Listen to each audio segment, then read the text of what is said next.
Hello students, in this class we will discuss about a fossil plant which is known as Rhynia. So Rhynia was a fossil plant which was firstly discovered by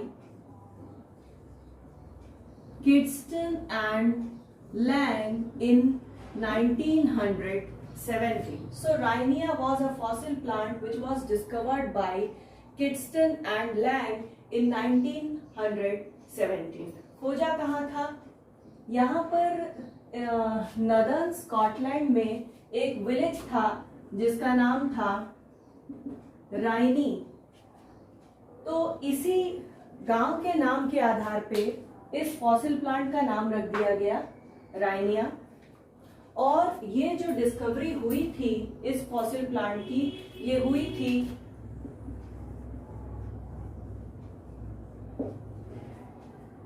Devonian period में हुई थी. Middle age of Devonian period में हुई थी Rhynia की discovery, जो कि किया था किड्सटन एंड लैंग ने 1917 में. तो सबसे पहले हम देखते हैं systematic position of Rhynia. Systematic position में सबसे पहले हम लिखेंगे division, class, order and the last is genus. तो the division is Psilophyta, the class is Phytopsida, the order is Xylophytes, and the genus is Rhynia. So there are two known species of Rhynia. The first species is Rhynia major, and the second species is Rhynia guiani,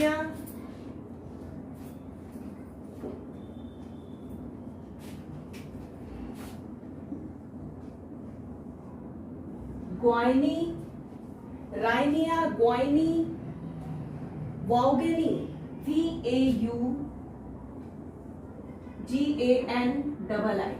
Vaugani. So these are the two species of Rhynia, Rhynia major and Rhynia guiani vaugani.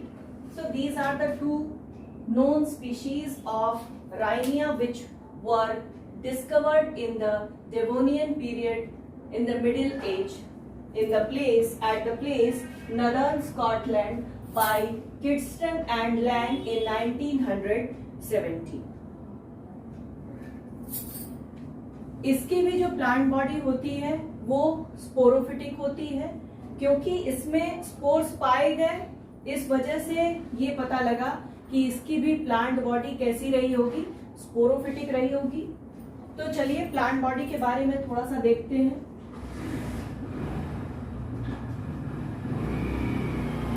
The plant body of Rhynia was sporophytic. So इसकी जो plant body थी वो कैसी थी, sporophytic थी. और अगर इसके एक्सटर्नल फीचर्स देखें,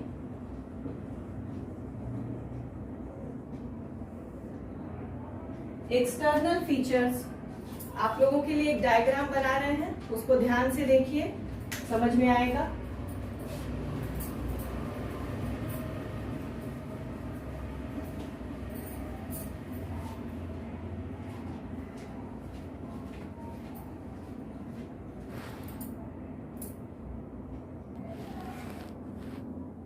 तो स्ट्रक्चर में आप लोग देख सकते हैं, this portion is rhizome. As we know rhizome is the modification of stem. जहां जहां से ब्रांचिंग निकली है वहां उसके नीचे आपको राइजॉइड्स दिखाई दे रहे हैं. This is known as aerial branch या एरियल स्टेम भी आप इसे कह सकते हैं। और यहाँ एरियल स्टेम से देख रहे हैं ये डाइकोटोमस ब्रांचिंग निकली हुई है और टर्मिनल पोजीशन पर पाया जा रहा है स्पोरेंजिया। स्पोरेंजिया का जो शेप होता है वो जनरली ओवल शेप्ड होता है और इसमें होते हैं ढेर सारे न्यूमरस स्पोर्स। तो it is the general vegetative structure of the Rhynia.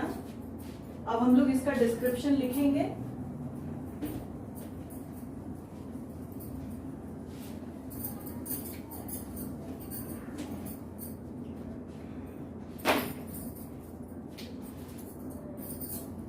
So the sporophyte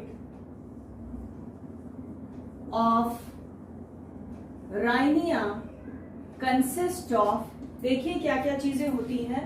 the first of all, इनका जो राइजोम होता है वो कैसा होता है? क्रीपिंग होता है, सिंपल, डाइकोटोमसली ब्रांच्ड और क्रीपिंग टाइप का राइजोम होता है। Now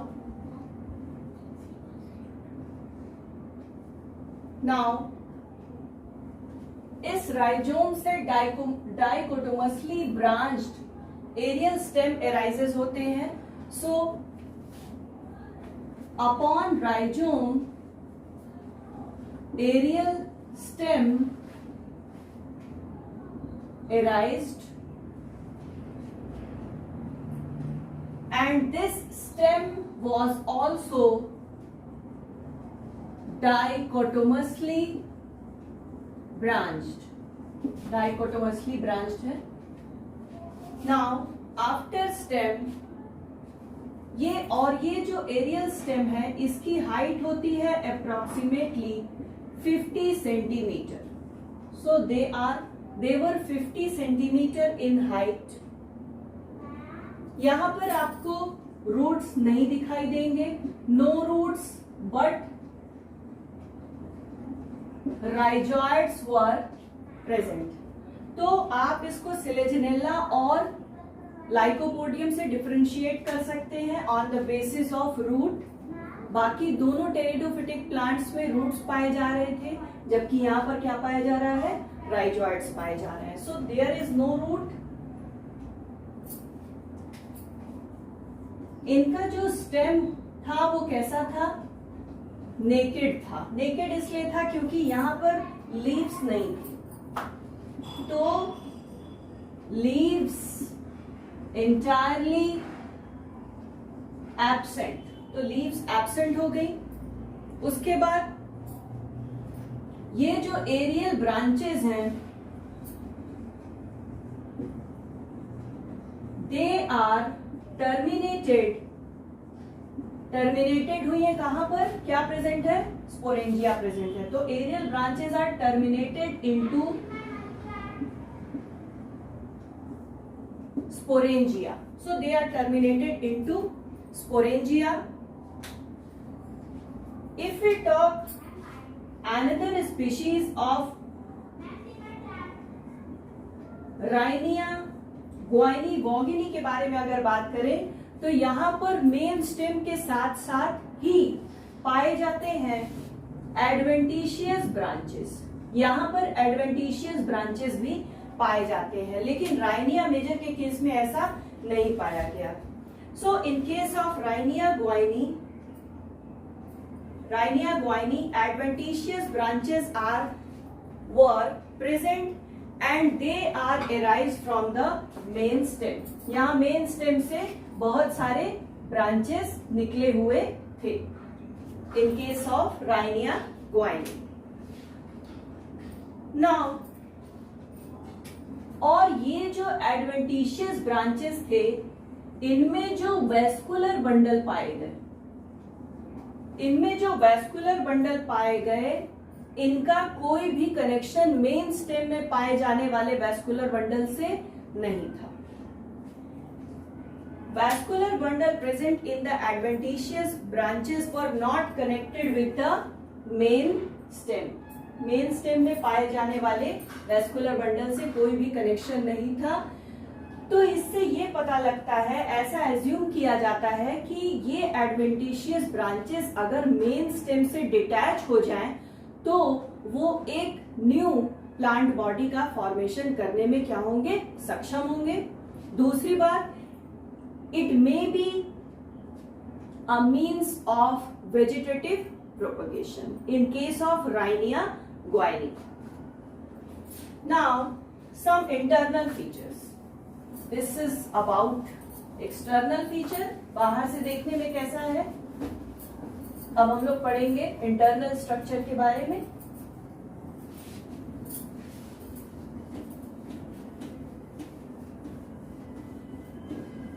Let's make a heading.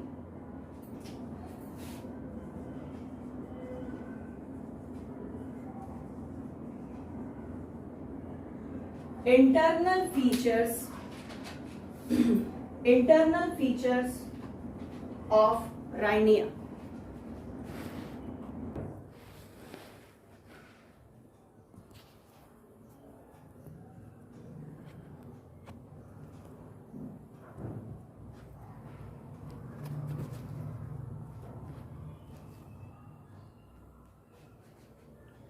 चलिए डायग्राम समझ लेते हैं थोड़ा सा। इंटरनल फीचर्स में अगर आप देखेंगे तो राइजोम और स्टेम दोनों का जो टीएस है, ट्रांसफर सेक्शन है, वो दोनों एक ही जैसा और बहुत ही सिंपल टाइप का था। सबसे बाहर की तरफ पाया जाता है एपिडर्मिस, ब्लैक कलर से हमने बनाया है। सिंगल लेयर्ड होता है, ये होता था। और एपिडर्मिस के भी बाहर की तरफ पाया गया क्यूटिकल, और ये जो क्यूटिकल था ये बहुत ही थिक पाया गया। नाउ आफ्टर दिस आप देख रहे हैं कि बीच बीच में आपको कहीं कहीं स्टोमेटा दिखाई दे रहे हैं, जहां पर 2 गार्ड सेल्स भी प्रेजेंट है। तो this is known as stomata. इनका जो कॉर्टेक्स था वो डिफरेंशिएटेड था आउटर कॉर्टेक्स में और इनर कॉर्टेक्स में। इनर कॉर्टेक्स में आप देख रहे हैं ब्लू कलर से हमने दिखाया है, जहां पर आपको इंटरसेलुलर स्पेसेस दिखाई दे रहे हैं। आउटर कॉर्टेक्स की जो सेल्स थी वो बहुत ही कॉम्पैक्टली अरेंज हैं। यहाँ पर कोई भी इंटरसेलुलर स्पेस नहीं दिखाई दे रहा है। केवल कहाँ पर है इंटरसेलुलर स्पेस, जहां जहां स्टोमेटा पाया जा रहा है वहां पर है, और कहीं पर भी नहीं दिखाई दे रहा है। सेंटर में जाइलम, और xylem is surrounded by phloem. तो ये था स्टेम का ट्रांसफर सेक्शन। स्पोरेंजियम का जो ट्रांसफर सेक्शन था, उसमें जो सबसे बाहर की लेयर है वो क्या है, स्पोरेंजियल वॉल है। स्पोरेंजियल वॉल की जो सबसे अंदर की लेयर है, अंदर की वॉल है, उसको ऐसा एज्यूम किया गया कि शायद यही क्या होगा, टैपेटम होगा, जो क्या करता है, स्पोर्स को नरिशमेंट प्रोवाइड करता है। और ये देखिए ढेर सारे आपको स्पोर टेट्राइड्स दिखाई दे रहे हैं। तो ये स्ट्रक्चर फॉसिल स्टडी में बताया गया था, दिखाया गया था, जो हमने यहाँ पर आप लोगों को बना करके दिखाया है। तो सेंटर में आप देख रहे हैं, जो सेंटर रीजन है उसमें पाया जा रहा है solid core of xylem and it was surrounded by phloem. ये फ्लोएम से क्या था, सराउंडेड था। और ये जो वैस्कुलर टिश्यू है, यानी कि जाइलम और phloem, they are surrounded by cortex. ये कॉर्टेक्स से क्या थे, सराउंडेड थे। वैस्कुलर टिश्यू कैसा था, प्रोटोस्टील टाइप का था। प्रोटोस्टील टाइप का वैस्कुलर बंडल था, मतलब कि the central xylem is surrounded by phloem. In this case, the type of steel will be protosteel. तो सेंटर में जो वैस्कुलर टिश्यू है वो किस टाइप के हैं, प्रोटोस्टील टाइप के हैं। जाइलम बना हुआ था कंपोज्ड ऑफ जाइलम ट्रैकेट्स। आप लोगों को पता है कि जाइलम 4 प्रकार के सेल से मिलकर के बनता है। तो जाइलम यहाँ पर केवल जाइलम ट्रैकेट्स पाए गए। Xylem tracheids are present in the xylem and the phloem was composed of elongated thin walled cells. ये कैसे थे? थिन वॉल्ड सेल्स थे और इनकी जो वॉल्स थी वो कैसी थी? ऑब्लिक थी. इनकी जो वॉल्स है वो कैसी हैं? ऑब्लिक टाइप की हैं. तो ये हो गया वैस्कुलर सिलेंडर के बारे में. अब हम लोग थोड़ा सा कॉर्टेक्स के बारे में देखेंगे.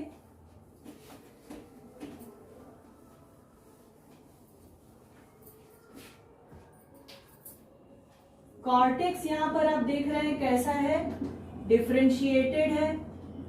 And the cortex is differentiated into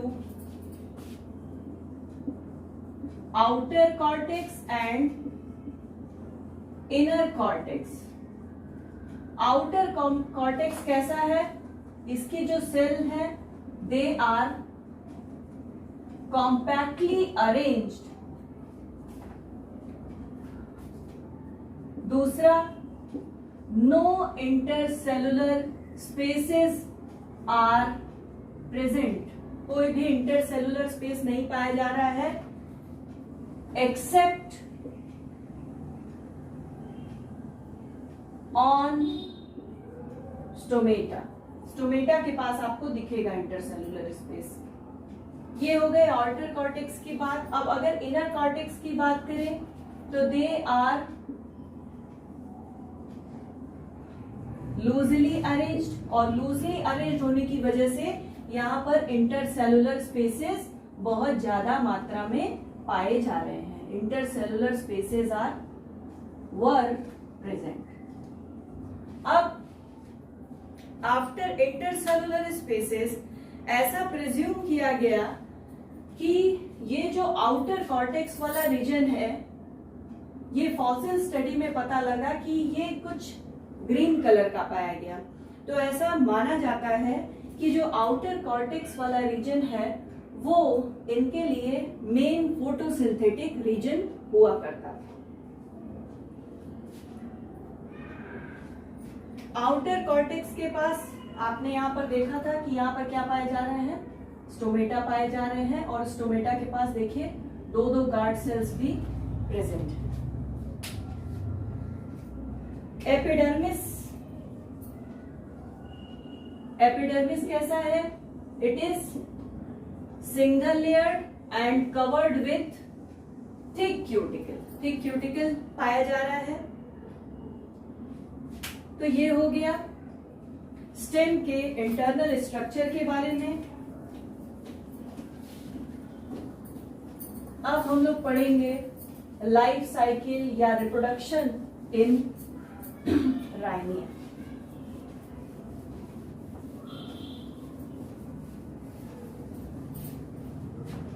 heading डालिए लाइफ साइकिल या इसे ही क्या कहते हैं? रिप्रोडक्शन. तो इनका जो स्पोरेंजिया था वो कैसा था? Cylindrical, oval in shape and they are born on the aerial stem. जैसा कि हमने वेजिटेटिव स्ट्रक्चर जब बनाया था तो आप लोगों को दिखाया था कि they are oval in shape and they are born on the aerial stem of the plant.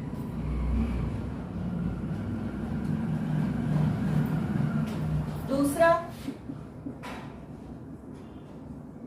Sporangial wall के चारों तरफ क्या पाया जा रहा है? थिक क्यूटिकल पाया जा रहा है. स्पोरेंजियल वॉल के चारों तरफ क्या पाया जा रहा है? थिक क्यूटिकल पाया जा रहा है. और क्या पाया जा रहा है? चलिए देखते हैं. फॉसिल स्टडी में इनके डेहिसेंस मैकेनिज्म के बारे में कुछ नहीं बताया गया कि किस तरह से स्पोर्स का डिस्पर्सल होता है. ऐसा कुछ नहीं पता है इस प्लांट के बारे में.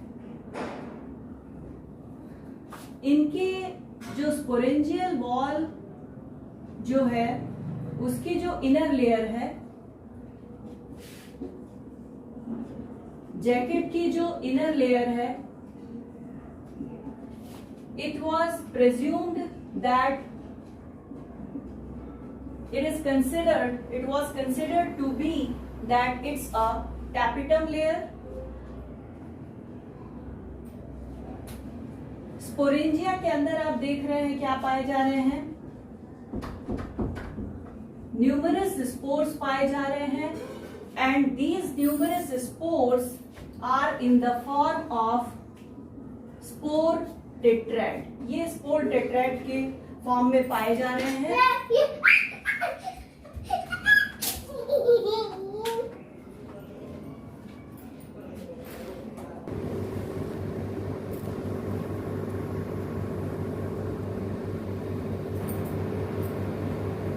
So there are so many spores are present in the form of spore tetrads.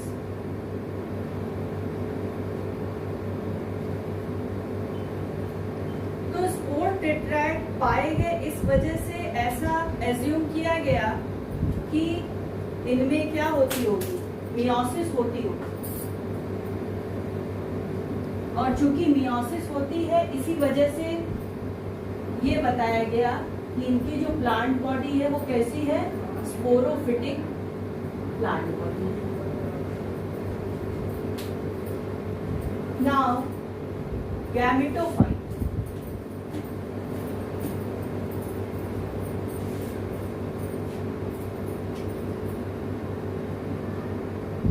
Gametophyte